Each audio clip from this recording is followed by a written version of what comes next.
up, guys? It is your boy Rico here, back at it again with yet another video. And on today's video, as you guys know, I am a big fan of television and of old obscure television shows. If you couldn't tell by the catalog of videos on my channel, I love old obscure television shows. Whether it be, you know, Storage Wars, or whether it be World's Worst Tenants, I love weird and obscure television shows. And one of my favorite ones from Canada was Mantracker when I was a kid, which is an obscenely, like, a crazy TV show about, like, basically, if I was to put it into 10 words or less, a guy on a horse chases another guy walking. That's basically it. Mantracker was a Canadian reality television series by I'm not even gonna try. And was produced by Productions. It premiered in 2006 when I was at the ripe age of fucking 3 years old. Right around the time that Saints Row 1 fucking came out. That's good for them. Self-explanatory. The guys on the horses would try to chase down the guys that were on feet. And the people that were on feet had to get from one point to another without getting caught. It was like a big game of tag. But basically, I'm going to be watching an episode. I have not watched this whatsoever. And I'm going to react to it. So let's get into it. It's human nature to run, to flee. That intro is ominous. That intro is crazy. It's your nature to run, to flee.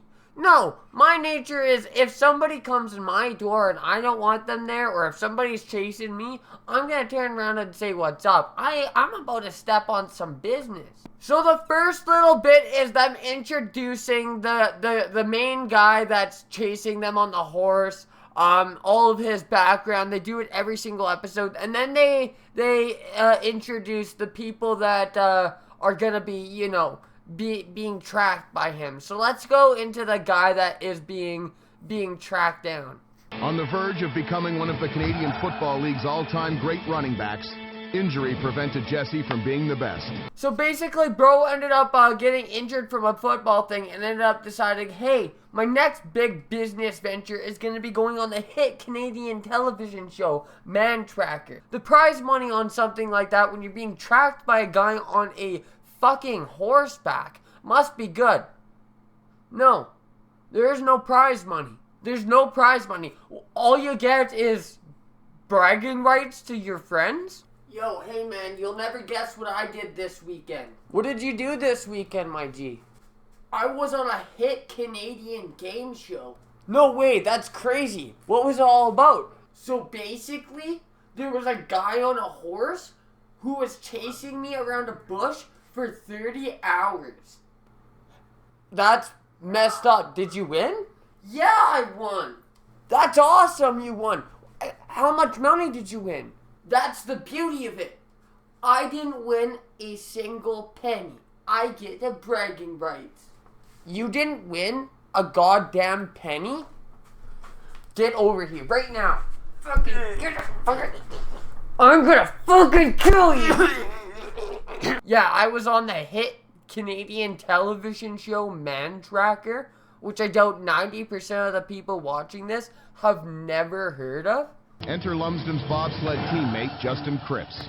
A highly touted collegiate track athlete, Cripps has parlayed his sprinting prowess into Olympic bobsleigh excellence. So there's another guy that might actually have a chance, and his name is Justin, and he basically is a triathlete. He does bobsledding. He does all that shebang, and basically, he's a good G fucking guy, right? My favorite part about this, though, is how they have this little screen right here, how it shows their stats, like it's a PlayStation 1 video game. So it all comes down to this. They have their compass and their map, and they have the way, like, they know where to go. And the Mantrackers are a couple kilometers away, and they show this goofy CGI rendering of a map. They send out a flare, and everything is off. Taking on the Mantracker challenge isn't about prize money or ego stroking. It's about pride. something these Olympians have in spades. Taking on Mantrackers are about pride stroking or ego stroking or money grabbing. It's about pride. Isn't that literally what ego stroking is being proud of yourself? So the first little bit, they try to verse them into a thing, and you can clearly see that they're running down, like, you know, paved pretty much things. And they basically cut back and forth from the guy tracking them and them trying to get them away. I'm gonna skip forward a little bit to the spicy bits, right? What do you got? Ear to the ground. He's around here somewhere.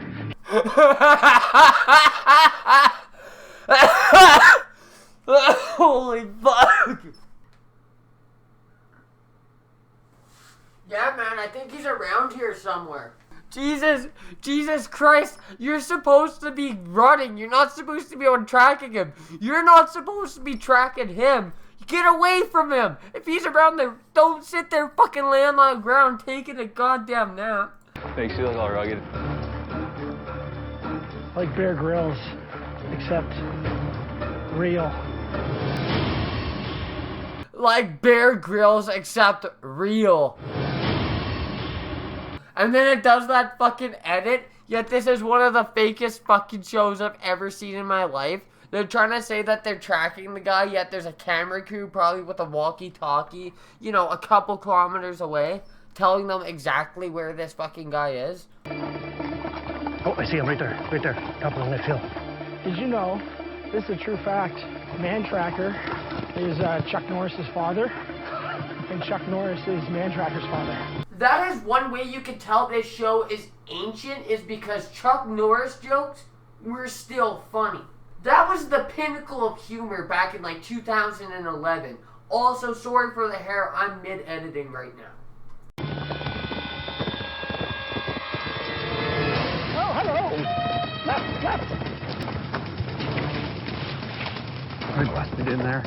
So not even 10 minutes into the episode, they've already gotten pretty much caught, right? Like, it's already over and done with. If it was a game of, you know, hide and go seek, they had already been seeked, right? Like, they've been tracked. The guy knows where he is. He has a visual on the suspect, right? If it was, you know, if that guy was an unarmed black man and Mantracker was a fucking police officer in Chicago, he would have gotten bopped, you know what I mean? But, you know, because they need the episode to run for another 30 minutes because there's, you know, 42 minutes in this episode and we're only 10 minutes in, you know, they have to run into the bush and cause suspense. He's standing right there, eh? You wanna go in deeper? Let's go. The funniest thing is they're trying to be quiet when the guys literally know where they are. If he really wanted to, if Mantracker wasn't such a lazy prick and wanted to get off of his horse for once, he could have, like, ran into the bush to try to catch the guy or lassoed him or something like that. Tries to wear a cowboy hat and acts like he's a fucking cowboy riding a fucking horse. That's another thing too. While these guys are trying to hide, imagine the camera crew just sitting there. Hey man, can you come up a little bit? I need a bit of a better shot. And the guy that's hiding's just laying there. Dude, may you please fuck off? I'm trying to train my sneak on Skyrim. First day, the adrenaline is pumping in these prey like you wouldn't believe. Oh, hello!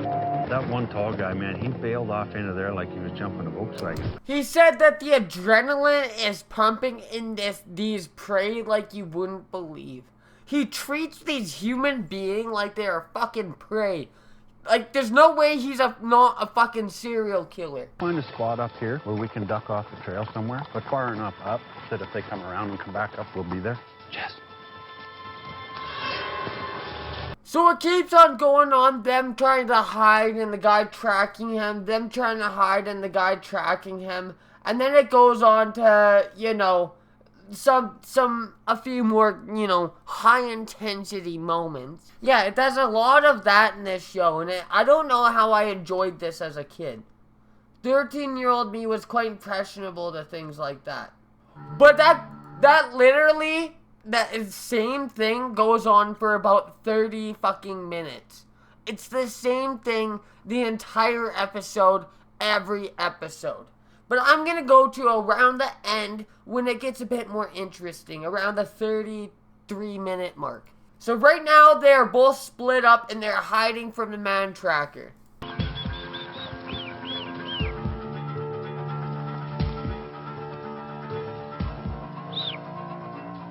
I can't bushwhack. I gotta go on the trail. The one guy is trying to act like a bird. He's trying to make bird calls and trying to, you know, get the guy to come over. But, you know, that's kind of a horrible idea. If there's somebody that knows what bird sounds like, you'd think that, you know, just whistling like a human, you know, I can't whistle, but whistling would not really help.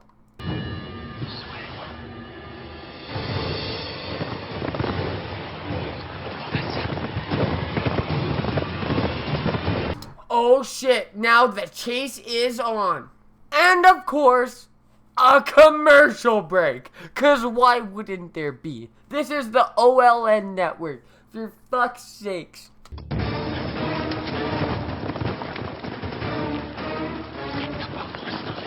The amount of suspenseful music is absolutely nuts. I gotta prepare for speed now. I can smell the finish line. It's close. Nothing's gonna get in my way now. He's gonna make it. I'll meet him there. I'm starting to get really tired. So basically, one guy is booking it for the finishing line while he lets the other guy just get caught by these actual serial killers. Jumping around like he's goddamn Yoda from Lego Star Wars. What the hell was that?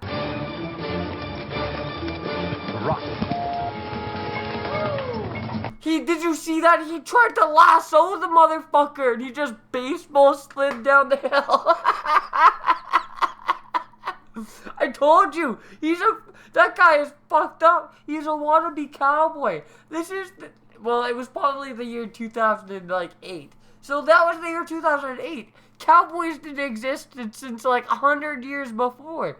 You gotta get ahead of your times. I mean, he looks like he's fucking 100 years old, but Jesus Christ. Coming your way.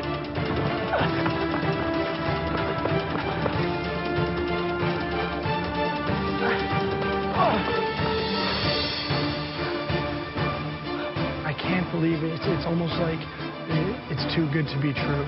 So the guy without the backpack got there, and the guy with the backpack is still, like, sitting in the river waiting, like, by the bridge.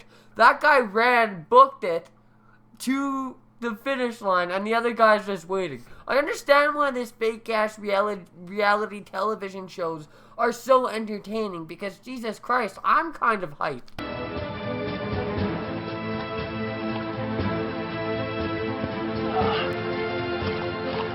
So you can see he's going along the shoreline, and look, you can see the guy's fucking leather jacket. So bro got stuck in the mud, and that's the only reason why he got out. But one out of two of them ended up getting away. And what did they both win? Nothing. They won bragging rights for being on the hit OLN reality television show, Mantracker. Anyways, hope you enjoyed this video. Leave a big fat thumbs up and subscribe if you haven't done so already. I'm trying to hit 1,000 subscribers by the end of the year, and if you guys can help make that happen, that'd be very much appreciated. Anyways, I'm out, boys. Deuces.